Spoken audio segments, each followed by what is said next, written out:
What is going on, everybody? Happy Tuesday. Bobby Fi here. Sheets is out this morning. Hopefully, we'll be back for live. But wanted to say, nice to be back. It was nice to get a little vacation, see some old friends. Had an absolute ball.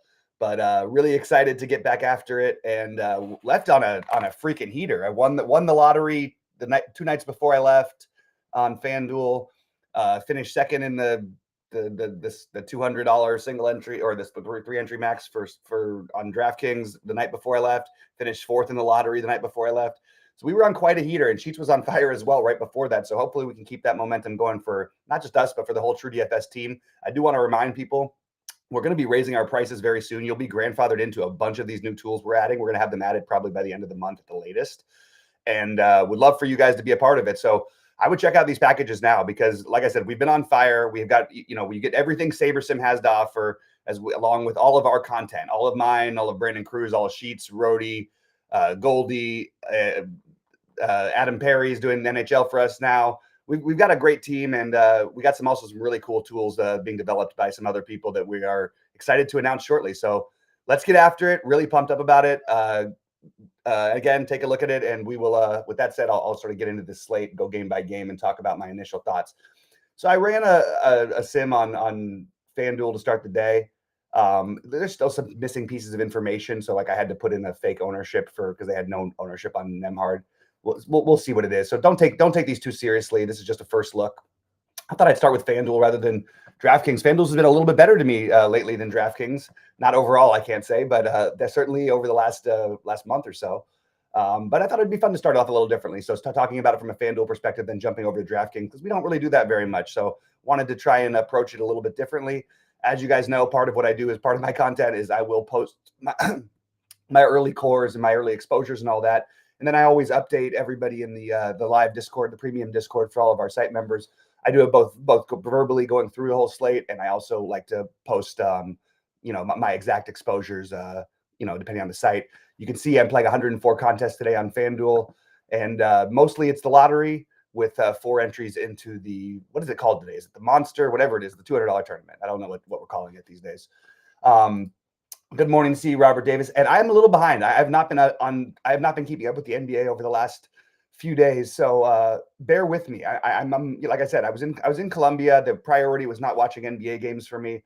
We had a bunch of fun with friends. We rented a boat. It was a blast. But I am a little behind on NBA, so bear with me a little bit. But right off the bat, I think this is a great spot to theoretically play Houston. You'd love the pace-up matchup against Indianapolis. The only problem is now they've got everybody back pretty much. We don't really have the same, the same no Van Vliet or whatever. He is questionable. If Van Vliet doesn't play, if Jalen Green is out, I think we can start talking about doing some stuff. But Amen Thompson would be the guy I would go after in that situation. As you guys know me, I always say that. I love Amen. He's been really good to me this year. As of right now, the only one that really stands out is the Tari Eason. But I'm open to re-looking at this later, depending on whether Jalen Green or Fred Van Vliet sits. If they both play, great spot, but it's hard to find anything to love outside of maybe some Tari Eason, who does look like a standout value-wise. Probably by the end of the day, we'll have value that makes it less interesting, but I think it's kind of interesting as where it's at. This Nemhard thing, I'm fine with it, but I'm certainly not going to play 83% of it by the time we all said and done. Just doesn't seem like anything that's going to realistically happen. That's just what it got on the first runs. Not a great matchup, but like, look, tough game. Maybe you get the ceiling performance out of Siakam or Halliburton. As of right now, I'm really just getting the Nemhard and some Miles Turner. I don't know, I'm still iffy on whether I like this Miles Turner play or not. I think there's probably going to be some other stuff I like a little bit better, but this was just after the first runs. This is that without me doing anything. All right. Toronto in Orlando. Really can't find anything on FanDuel to like about the Toronto side of things. Probably just going to cross that one off. Now, this is not a great game for anything. I always like being over on Franz and Paolo. You guys know that about me. It's been pretty much nailing it in general. Paolo almost won me all the money the night before I left. I'm not sure what's happened the last couple games, but he had the monster game. I had some Steph Paolo lineups on the night where they combined for what, like 100 and 130 or 120 or whatever it was between. I think it was like 120. I was a little higher than that, actually. No, it might have been 130. Anyway, all that to say that I like Paolo and Franz a little bit. And if you have no interest in either of them, I actually like Cole Anthony in this matchup a little bit more than the field is going to. So I would like to get over this 7% or 5% that he probably ends up owned at. Milwaukee, Giannis, I think, look, it's Atlanta and it's Giannis, and I think we're going to start seeing his minutes going a little bit more up. So I am on board with the Giannis play today. I'm also on board with Lillard. This is a ceiling type of environment when you go into Atlanta. So I would like to be overexposed to both those guys. I think that the Sims and all the projections are going to get you there anyway because Atlanta just plays fast. They don't play defense. But I really like both those guys. I'm not sure about this AJ Green thing yet. I think there's going to be better value that opens up, but certainly is a guy who can make some threes and put up a big game, as is Gary Trent. Really, again, just as you're just playing him for the ceiling matchup, the spot is so good against Atlanta here. On the other side, again, Milwaukee plays pretty fast as well. Hard not to like LeVert. Didn't get to Trae Young in my first runs. I know the numbers have been down. I'm not sure I'm buying this projection. Trae's one I'm going to have to revisit. I'm going to actually make a handwritten note of I think I'm going to revisit the Trae idea. And I think I'm even open to maybe some more than what the field is giving me here. Terrence Mann I like as well. So Trae, all of Atlanta actually. I think Atlanta-Milwaukee is a game that we can target if you're looking to stack a game. This seems like a really good spot, huge total. I think we can do some business in this one, as Sheets would say. Golden State in New York. Look, Steph at no ownership going into the Garden is always something that's appealing to me. I also have a little bit of interest in Jimmy. Just like I think he'll play well, but I think the price is probably not going to get there on FanDuel. But I'm going to probably end up bumping Steph up a little bit later. Look, we know the superstars at the Garden. If they start getting hot a little bit, they're more likely to try and take over in a game against New York. Not to mention the game should be close. So I like that quite a bit, actually. Assuming that Cat plays, I like Cat here. Maybe I'm missing something. I actually feel like we should be getting to more New York. So I'm going to actually just make a note here that I'd like to get to a little bit more of the Knicks. Again, I don't know where I'm going to end up with it. I think Cat is the one I'm most interested in, but it feels like we should be doing something here. Yeah, I'm just not sure I'm buying that we should ignore Golden State, another team that's defense has definitely improved, but they still, the Knicks played a fast enough pace. I think the over seems like a good bet in this game too. Kind of interested in this one. Cleveland and Chicago. I think Cleveland is going to kill them in this game. I am not going to go out of my way to try to bump up projections for anybody from Cleveland, but it's a great matchup. So going to be getting to a good amount of Garland, Allen, Mitchell, and then obviously with no Mobley, I think Allen is actually probably even a better play than he's being treated like. Ty Jerome off the bench as well as DeAndre Hunter. Everybody makes a lot of sense from the Cleveland side. Definitely have a little bit of blowout risk, but it is what it is. Love Lonzo, fast-paced matchup, assuming that he's good to go. Love Giddey, assuming that he's good to go. Now, we have a whole different slate if any of these Bulls are out, and I'm guessing that somebody very likely will be. But I'm going to have to sort of revisit this one later because as much as I think it's going to be hard for them to stay in this game, I can tell myself a story where, one, Cleveland does play fast. You can score on them, but they play fast. I just don't know where I want to allocate things. And with those, with Herter, Lonzo, and Giddey all questionable, assuming they all play, I think it's Lonzo, Collins, and Curry. Collins and Giddey as the favorites. But I kind of like the Buzelas at low ownership. Again, going to be a little bit more on DraftKings. We don't usually do the FanDuel ones, but I thought it'd be fun to do things a little bit differently. So we'll take a quick look at DraftKings at the end of this and see what we like over there. I haven't even built any of my lineups, and again, I ran everything pure Saber Sim, ran the Sims, and this is what I ended up with.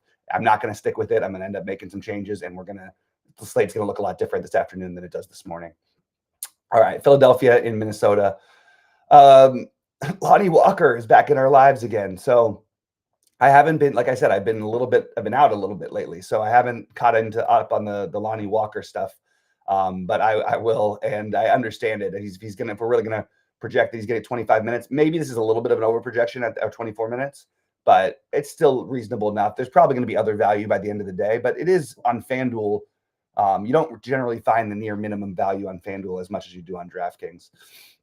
So both he and I get the Drummond idea, especially against a team that tries to play big all the time. But I'm gonna have to revisit this Philly thing. Something about this ownership feels like I don't really want to get as heavily involved as it's telling me to. Julius Randle's too cheap, but of course, assuming that he plays. But can we go back to playing a thin Edwards play? It's probably the wrong matchup. I just I was intrigued at first. I don't think I'm going to end up getting there, but I was a little bit intrigued about the idea of playing Edwards at low ownership. It's not actually as low as I thought it was going to be. As of right now, it's just Randall because the price. I'm curious how many minutes they're going to give Randall. What do we got at 33? Let's see what we hear on this one. This is a game I need to revisit a little bit later. All right, Brooklyn in San Antonio. Everybody knows I love Day'Ron Sharpe. I think this projection, look, he just can put up a huge number. He was on my lottery winning team. Remember, everybody played him on DraftKings. I said we got to play him on FanDuel to try and get a little different, and that's what came through for me. So I'm biased, but always like a little bit of Sharpe. Not going out of my way for it. Not going to change any projections on the Brooklyn side of things today. I am considering bumping up the De'Aaron Fox projection a little bit because I want to make sure I get some. So he's another one that I have as not a core guy, but a guy who I think that I'd like to be well over the field on. Other than that, not really touching much else in this game.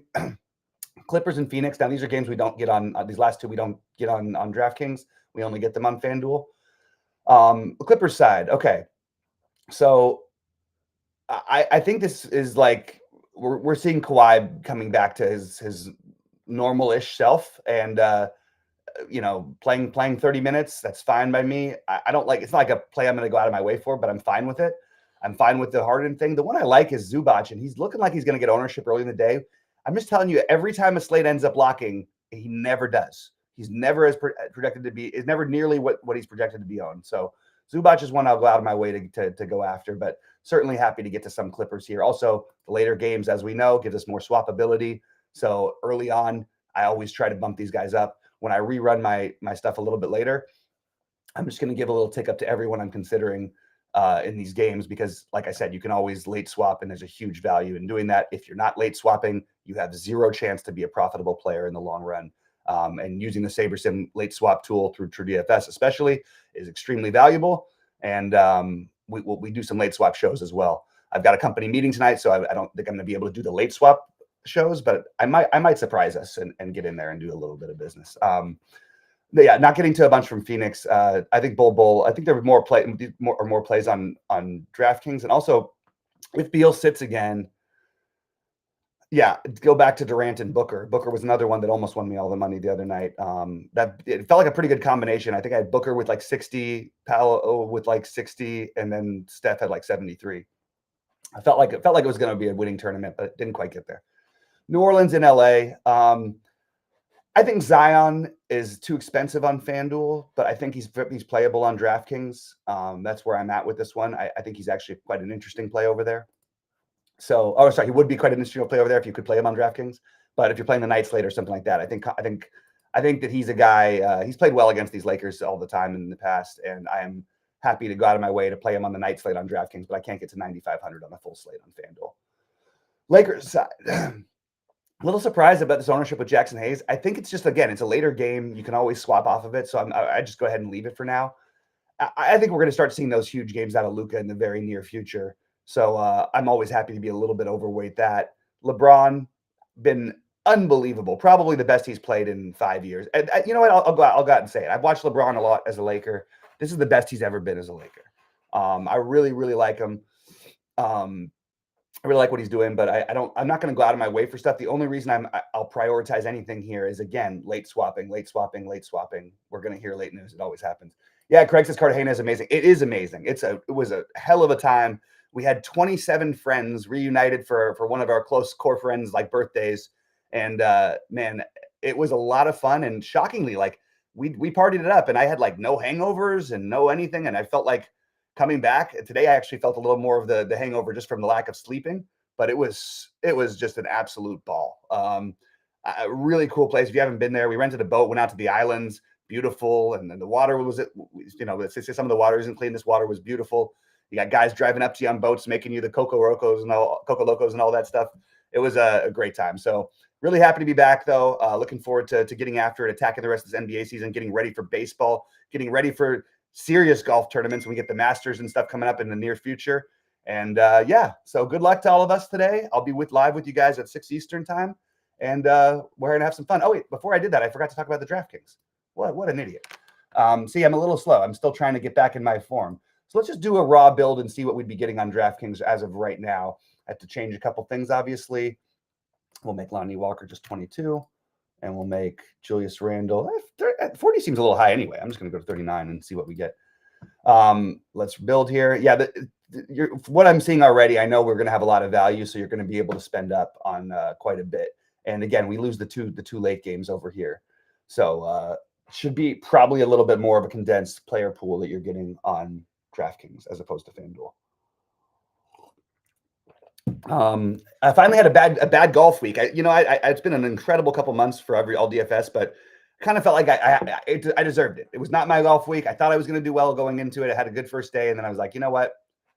Totally fine that I had a bad one. If I'm going to have a bad one, may as well be while I'm it's a smaller tournament and all that stuff. But that was the only thing that's sort of gone wrong lately between football and basketball. We've just been on a crazy freaking stretch, and I would really encourage people. I tell this, I know we're doing a basketball show, but I would really encourage people to look at Sheets and Goldie's projections for every other sport. It's hard with basketball because you have so much up to the minute. So I rely a lot more on SaberSim and my own projections. Literally my just changing players' projections to what I think in order to get to more where I want. But Goldie and Sheets projections are an incredible way of differentiating yourself from even other SaberSim users. We're still a small site without a ton of people, so you can get unique. And as you guys know, Sheets just absolutely has been cleaning up for years. Goldie does more of the work on the back end stuff, but doesn't actually play as much himself. But his stuff has been awesome for me. I've taken down 6 figures with Gold just using Goldie's projections on Showdown stuff before. But I would really encourage, if you're playing golf, if you're playing any of these other sports, I would really encourage you guys to take a look at Goldie and Sheets' projections through TrueDFS, because they are a great way of differentiating, like I said, from all other SaberSim users. And in some cases, I just think it's awesome to have the extra sets of projections, and you can sort of run them each way with each set and sort of see what you got. You can also average them out. There's a lot of different ways to play around with it, but we feel like we offer a lot of different things content-wise, but really those projection sets are really, really incredible. Anyway, all right, this is what we'd be getting just running it raw on DraftKings. Getting all the Darius Garland, I probably don't want that much. But we're going to have to see, because you got guys like Lonzo, and I think you're going to end up with, what's his name too, Josh Giddey, as being crazy popular. But if anybody's out, it's going to be interesting to see what happens. So this is sort of the first run of what SaberSim would be giving you, factoring in contest sims. And did I hit the contest sims actually? Yeah, I did. Contest sims and whatnot. So taking not any major crazy stances. The Zach Collins one is probably the biggest, 53% versus 10%. What's another one that's sub 10%? DiVincenzo, just getting a little bit of it. So staying with a fairly, chalky-ish, because there's so many options. There's 7 games, so there's plenty to choose from.